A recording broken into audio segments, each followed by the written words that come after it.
కేంద్రంలో బీజేపీ ప్రభుత్వం చేపడుతున్న అభివృద్ధి సంక్షేమ పథకాలను ప్రజలు ఆహ్వానిస్తున్నారని ఆ పార్టీని తెరబెలే ప్రదీప్ రావు తెలిపారు. వరంగల్ తూర్పు నియోజకవర్గంలో కాషాయ జెండా ఎగరవేస్తామని ఆయన అన్నారు. వరంగల్ తూర్పు నియోజకవర్గ పరిధిలో 40వ డివిజన్ ఉర్సు కరీమాబాద్లో భారతీయ జనతా పార్టీ ఇంటింటికి కార్యక్రమాన్ని స్థానిక బీజేపీ నేత కుసుమ సతీష్ అధ్యక్షతన నిర్వహించారు.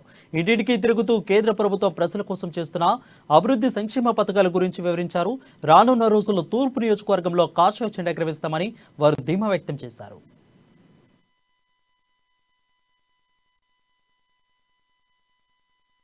భారతీయ జనతా పార్టీలో చేరికలు జరిగినాయి. మహిళలు కానీ, యూత్ కానీ, పెద్ద మనుషులు కానీ అన్ని వర్గాలు 47 డివిజన్లో వాళ్ళ చేరికలు జరిగినాయి. అదేవిధంగా భారతీయ జనతా పార్టీ నరేంద్ర మోడీ గారి నాయకత్వంలో దేశంలో ఏమేమి డెవలప్మెంట్స్ జరుగుతున్నాయి వివరిస్తూ పాంప్లెంట్స్ ఇస్తూ నరేంద్ర మోడీ గారికి ఉన్న షరీఫ్మాన్ కేసీఆర్ గారికి ఉన్న మైనస్ను ప్రజలకు వివరిస్తూ ఇవాళ 47 డివిజన్లో కుసుమ సతీష్ గారి ఆధ్వర్యంలో వాళ్ళ జిల్లా పార్టీ నాయకత్వంలో ఇంటింటి బీజేపీ కార్యక్రమాన్ని తెలియజేస్తూ అదేవిధంగా మా వరంగల్ ఎమ్మెల్యే చేసే అక్రమాలను, వరంగల్ ఎమ్మెల్యే చేసే వ్యాఖ్యలు భారతీయ